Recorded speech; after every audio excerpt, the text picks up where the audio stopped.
दोस्तों, क्या आपने कभी सोचा है जिस जहाज के साथ हमारी नेवी ब्रिज ऑफ फ्रेंडशिप यानी दोस्ती का पुल बना रही थी, वो अचानक समुंदर में राख बन जाएगा।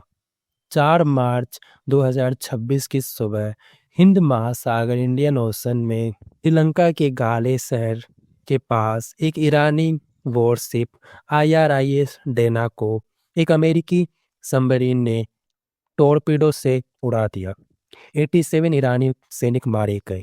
हैरानी की बात यह है कि सिर्फ 2 हफ्ते पहले ये जहाज विशाखापट्टनम में हमारे साथ एक्सरसाइज कर रहा था, लेकिन जब ये डूबा गया तो हमारी सरकार ने सिर्फ एक ट्वीट किया, not our business.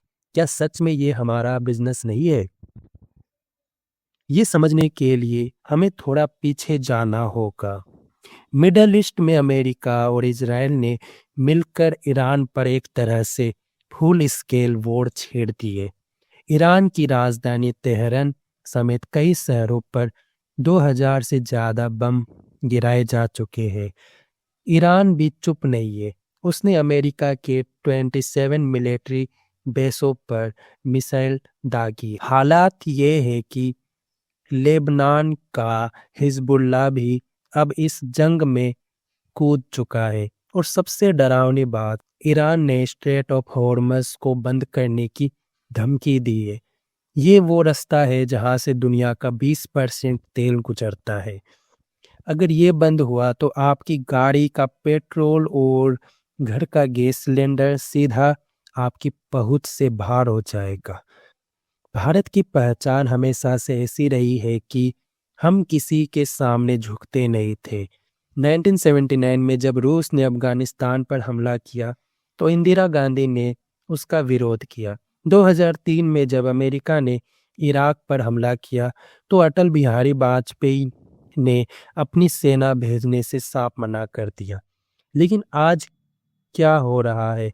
PM Modi Israel जाते हैं, उसे फादरलैंड कहते हैं, और उनके आने के 48 घंटे बाद हमला शुरू हो जाता है। जब ईरान पर हमला हुआ और बच्चे मारे गए तो भारत चुप रहा। क्या हमने अपनी स्ट्रेटेजिक ऑटोनॉमी, आज़ादी से फैसले लेने की ताकत खो दी है? विपक्ष का एक बहुत बड़ा आरोप है। वो कहते हैं कि PM मोदी अमेरिका के सामने इसलिए झुक रहे हैं क्योंकि उनके दोस्त अडानी पर अमेरिका में भ्रष्टाचार के केस चल रहे हैं। क्या ट्रंप इस बात पर फायदा उठाकर मोदी जी को ब्लैकमेल कर रहे हैं? जरा सोचिए। स्पेन जैसा देश जो अमेरिका का पक्का दोस्त है, वो तक अमेरिका को अपने मिलिट्री बेस इस्तेमाल करने से मना कर रहा है। लेकिन भारत जो खुद को ग्लोबल साउथ का लीडर कहता है, वो अमेरिका से परमिशन ले रहा है कि हम रूस से तेल खरीदे या नहीं। ये बात किसी भी हिंदुस्तानी को चुभ सकती है। अगर आपको लगता है कि ये सिर्फ राजनीति है तो रुकिए, इसका असर आपके वॉलेट पर पड़ने वाला है। हमने ट्रंप के कहने पर रूस से सस्ता तेल लेना बंद कर दिया। अब हॉर्मज का रास्ता बंद होने से तेल की सप्लाई और कम हो जाएगी। भारत के पास सिर्फ 25 दिन का तेल रिजर्व बचा है।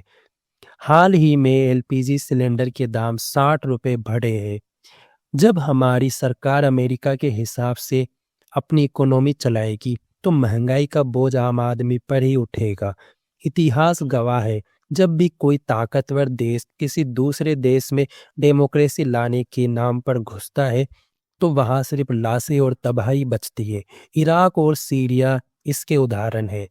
अगर आज हम चुप रहे तो क्या कल हम सुरक्षित रहेंगे? क्या भारत को अपनी पुरानी नेचुरल नीति पर वापस नहीं आना चाहिए? आपको क्या लगता है? अपनी राय कमेंट में लिखिए।